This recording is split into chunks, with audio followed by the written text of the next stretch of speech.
This week on Scout Reports, we are heading north to profile Rangers' new man on the touchline, Giovanni van Bronckhorst. The Gers wasted little time finding a replacement for Steven Gerrard and will be feeling pretty excited at the return of their former Dutch midfielder. A title winner as a manager already, with 199 games in the dugout under his belt, Van Bronckhorst looks ready-made to take charge at Ibrox.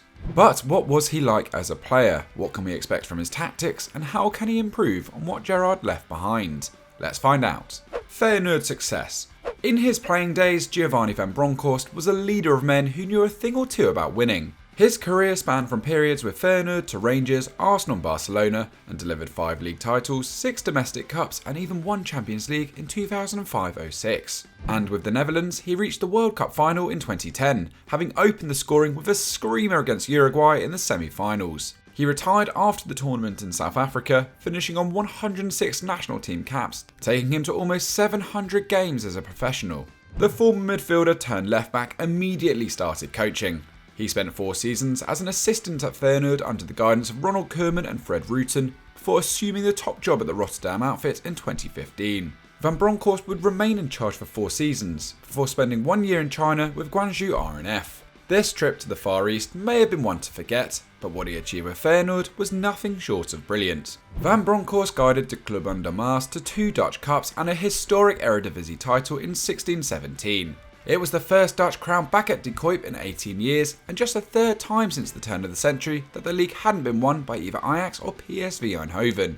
And they did it playing attacking dominant football Van Bronckhorst says was inspired by years learning in the Dutch system. He set his team out to play on the front foot, deploying an aggressive 4-3-3 formation which could yield multiple high-quality chances. Sure enough, they won the title by scoring 86 times, 7 more than next best Ajax, finishing with a league best goal difference of +61. Nicolai Jorgensen enjoyed the season of his life, scoring a stunning 21 times, playing alongside Jens Toornstra and a veteran Dirk Kuyt, who rolled back the years to score 12 of his own. Feyenoord were a slick attacking outfit who were clinical with the ball at their feet. Only Ajax, PSV and Heerenveen enjoyed more than their 54.4% possession, while they produced a massive 17.9 shots per game, with 35% of their efforts on target finding the back of the net. They would overwhelm the opposition, flooding the wide areas before crossing or finding a forward in the middle where their chances of scoring were greater. Only ADO Den Haag took fewer shots from range than Feyenoord, while 56% of their efforts came from inside the 18-yard box. The fact just 2 of their goals were penalties and 69 came from open play is testimony to his education and grounding in Dutch total football philosophy. In his first interview of Rangers TV, Van Bronckhorst said he planned to apply the same intense dominant playing style to his new side. Considering the Gers have already been playing a 4-3-3 under Gerrard, the transition could be seamless. But the Dutchman's Feyenoord were also very impressive out of possession too. Only RZ bettered their 19.6 tackles per game, and just PSV conceded fewer than their 9.1 shots per match. They ranked among the best 5 clubs for interceptions in the Netherlands and drew 2.5 free kicks per game from offsides as well. In short, their aggressive high line proved remarkably effective at quickly regaining possession while not getting caught out by the opposition. Brad Jones in goal, never more than a reserve during spells with Middlesbrough and Liverpool, finished the season with a division-high 17 clean sheets. Van Bronckhorst likes his central midfielder to be the main ball winner. At Feyenoord, his man was Karim El Ahmadi. Between 2016 and 2018, the Moroccan managed 5.6 tackles and interceptions per 90, before turning into a deep-line playmaker with 0.7 key passes. His anchor role freed up the remaining midfielders to join the attack, so it will be interesting to see if the 46-year-old turns to Stephen Davies or John Lundstrom for more of the same. Van Bronckhorst clearly has a defined style of play, but where some of his greatest strengths appear to lie are in his man management abilities. In his time in Rotterdam, he managed to extract some title-winning performances from an unheralded group, including getting the absolute best out of a 37-year-old Dirk Kuyt. Brad Jones has spoken about how Van Bronckhorst's experience and reassurance helped guide the side through the final weeks of the Eredivisie winning campaign, and those qualities will be equally vital at Rangers. As we will explore, he has a huge job on his hands building on where Gerrard left off. Life after Gerrard. For all the joy and delirium that accompanied Rangers' title win in 2021, there is a feeling that Gerrard could have done a little better at the helm of the Glaswegian Giants. The Englishman only delivered a single trophy out of a possible 9, a number topped by St Johnstone, and never progressed beyond the Scottish Cup quarter-finals. Van Bronckhorst will know one domestic cup final in the past 3 seasons for Rangers isn't good enough, having collected 5 trophies of his own during 2.5 years in Glasgow.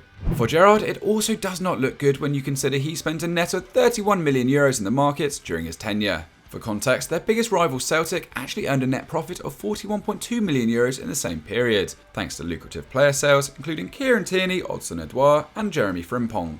Rangers' own biggest departure since 2019 was George Edmondson to Ipswich for just under €900,000.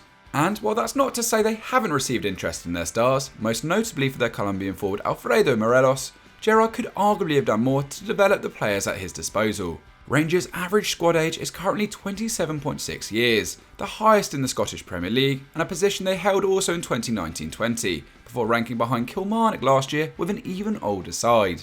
For Van Bronckhorst, progressing more players through the youth ranks like Nathan Patterson will be warmly received at Ibrox. On a positive note, Gerrard led the Light Blues to consecutive last 16 Europa League appearances. In 2021, they went unbeaten in a group featuring Benfica, and their efforts have all but confirmed an automatic spot in the Champions League next season for the Scottish champions based on UEFA's coefficient. But this season they have struggled to match the efforts of their invincible achievements last term. Aside from suffering defeat in the league already, with 2 more losses in Europe, Rangers have become far more susceptible to conceding. Their average possession has fallen from a colossal 62.3% to 59.8%. and tackles fallen from 13.7 to 12.3 per game. The amount of shots they are facing has actually stayed at around 6 per 90, but the fall in possession and tenacity in midfield has meant the quality of chances they are giving up are far higher than before. In 2021, the pair of Alan McGregor and John McLaughlin were exceptional in goal. They collectively conceded just 13 across the entire league campaign, a rate of merely 0.34 goals against per 90, and maintained a league best save rate of 85.6%. This season, those numbers have plummeted. Up against a better quality of chance, they're conceding 3 times the amount of goals, and have seen their collective save rate fall to a dismal 58.6%. By this measure, only Aberdeen's keepers have endured a worse time between the sticks, or Rangers' third choice stopper, Robbie McCrory, has already been handed an opportunity in light of McGregor and McLaughlin's performances. The Gers have already let in 13 goals after 13 games, so Van Bronckhorst will know sorting this out should be one of his top priorities.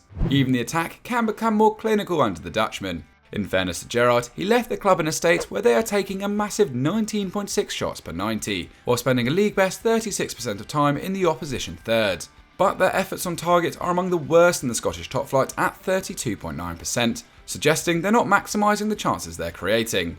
No one in the squad has found the net more than Kamaru's 5, and while they've produced 14 different goal scorers, this can partly be explained by the fact they've scored 9 times from set pieces, just 7 fewer than arrived from open play. Gerrard has heavily relied on crosses for chance creation, so finding a more fluid approach to breaking down the opposition might also be something for Van Bronckhorst to consider.